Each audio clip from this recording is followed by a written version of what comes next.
Gente, eu quero falar agora e chamar a atenção para um dado que foi divulgado essa semana. Uma em cada 10 crianças de até 5 anos está acima do peso no Brasil, viu? Mais da metade das mães desse grupo também estão com sobrepeso. Uma das 10 crianças brasileiras de até 5 anos, então, está passando por esse problema. E esse excesso de peso, como eu disse, ele também está na metade das mães dos filhos. O que a gente observa? Que é, muitas vezes, o reflexo do que a gente tem em casa, né? Da alimentação dentro de casa e tudo mais. Essa foi uma pesquisa encomendada pelo Ministério da Saúde e que fez essa análise e chama a nossa atenção, então, para esse problema. O que acontece, né? Eu sempre defendo aqui que não é uma questão de estética, mas uma questão de saúde. Quando eu falo sobre esse assunto, quando a gente aborda situações relacionadas ao peso, né? Porque sim, a gente pode se sentir bem estando da maneira como estamos, com ou sem sobrepeso, mas, acima de tudo, a gente tem que pensar em saúde, né, pessoal? E por que eu tô falando sobre isso nesse comecinho da manhã de sábado? A gente sabe que muitas pessoas que têm sobrepeso recorrem à cirurgia bariátrica, que foi, na verdade, uma salvação para muitas pessoas, né, com relação a isso, para conseguir eliminar o peso. Por quê? É muito difícil para alguns conseguir eliminar sem uma ajuda médica, um acompanhamento. E depois que é realizada essa cirurgia bariátrica, tem uma cirurgia plástica pós-bariátrica, porque para algumas pessoas é necessário que seja realizado esse procedimento devido ao acúmulo de peles. Para entender um pouco mais esse contexto, quem vai conversar com a gente hoje pela manhã é o cirurgião plástico Francisco Albuquerque. E ele vai explicar para a gente quem é que pode fazer essa operação, quais são os riscos e como é esse pós-operatório. Doutor Francisco, bom dia. Muito obrigada, viu, pela sua participação aqui no Educadora de Manhã. Seja bem-vindo. Muito obrigado. Bom dia a todos. Bom, vamos falar sobre esse pós-bariátrica e eu já começo te perguntando o seguinte: todo paciente que ele faz uma cirurgia bariátrica, necessariamente ele tem que fazer essa pós-bariátrica, doutor? Não necessariamente, né? Há alguns casos de pacientes que evoluem após a cirurgia bariátrica sem um componente de flacidez de pele importante que justifique a indicação da cirurgia plástica reparadora na sequência, né? Então, a grosso modo, a gente tem que ter um quadro de abdômen avental, né? Tem que ser uma sobra cutânea muito importante para que a gente consiga fazer a indicação dessa cirurgia dita reparadora.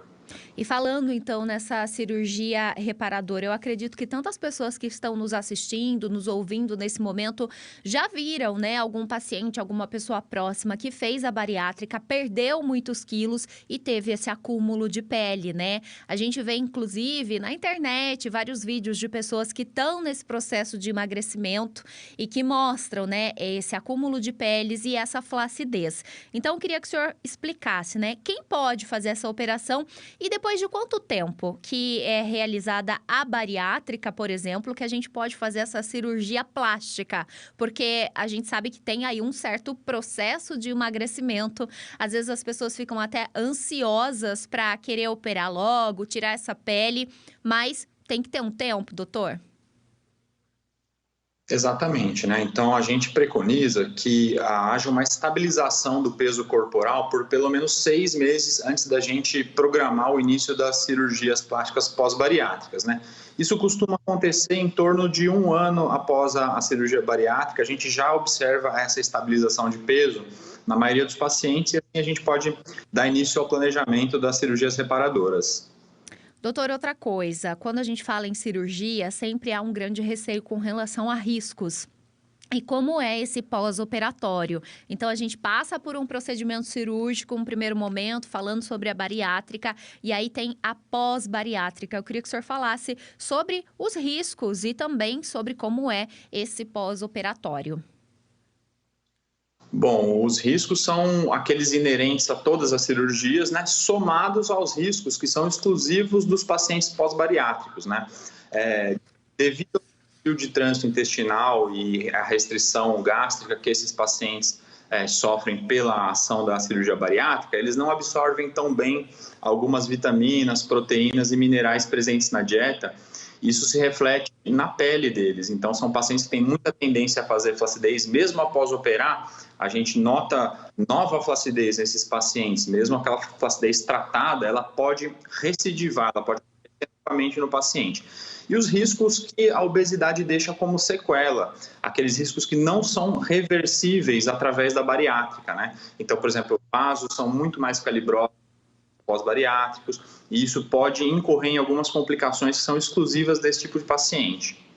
E, doutor, eu queria que o senhor trouxesse aí um panorama da sua realidade, né? A gente vem aí de um período de pandemia, a gente estava voltando ao normal, aqui pelo menos na cidade de Limeira, alguns hospitais já começaram a suspender cirurgias eletivas. Nesse período, né, algumas cirurgias também tiveram que ser interrompidas devido a essa situação pandêmica, e esse é um procedimento que pode esperar, por exemplo, se alguém antes da pandemia tivesse feito essa cirurgia bariátrica, é algo que dá para esperar, mas aí a gente tem que trabalhar nessa questão da ansiedade também desses pacientes, né, doutor? Sim, certamente. Nenhuma cirurgia plástica ela apresenta urgência, né? Todas essas cirurgias são eletivas. Por mais que a gente entenda a ansiedade do paciente em ter logo a resolução do quadro dele, mas são cirurgias que numa situação que a gente se depara como lotação de leitos, de UTI, aí a gente tem que realmente postergar a realização dessas cirurgias aí pelo bem comum de todos, né? Não são cirurgias que têm urgência, mas são cirurgias que a gente deve fazer elas em condições ideais, né? E falando em cirurgia plástica de uma maneira geral, conversar com o seu médico sobre suas necessidades, né? A gente está falando especificamente sobre a questão da pós-bariátrica, que é para remoção dessas peles e tudo mais, mas de uma maneira geral, quando a gente quer passar por um procedimento cirúrgico e fala sobre a questão estética, essa conversa inicial com o médico é muito importante, né? É fundamental você cultivar uma relação médico-paciente onde haja uma confidencialidade, onde você tem uma confiança extrema, né? O médico ele realmente tem que saber orientar o paciente sobre o melhor momento para se submeter a uma cirurgia ou para não se submeter a uma cirurgia, e para isso conversas longas, conversas extensas aí no consultório, quantas vezes necessárias, são a nossa recomendação para que uma decisão importante como se submeter a uma cirurgia plástica seja uma decisão acertada por parte do paciente. Com certeza. Dr. Francisco Mendonça de Albuquerque, eu agradeço sua participação aqui no Educadora de Manhã, trazendo um panorama, conversando conosco com relação a essa cirurgia plástica pós-bariátrica. Muito bom dia, viu? Um grande abraço. Muito obrigado, bom dia a todos. Dr. Francisco, pessoal, ele possui título de especialista pela Sociedade Brasileira de Cirurgia Plástica. E eu sempre acho importante a gente abrir um espaço aqui no nosso jornalismo do dia a dia para tratar esse tipo de assunto também e orientar, né? Falando sobre cirurgia pós-bariátrica, então, remoção de peles, é um processo, né? E eu sei que tem muita gente que passa por isso. Inclusive, eu sei de pessoas que estão se preparando para a bariátrica e a questão da cirurgia plástica também, né? Às vezes a gente quer mudar, mas tem que pensar bastante, né? Porque é um procedimento de risco e muitas vezes a gente tem que discutir com o médico essa necessidade. 7 horas mais 9 minutos agora.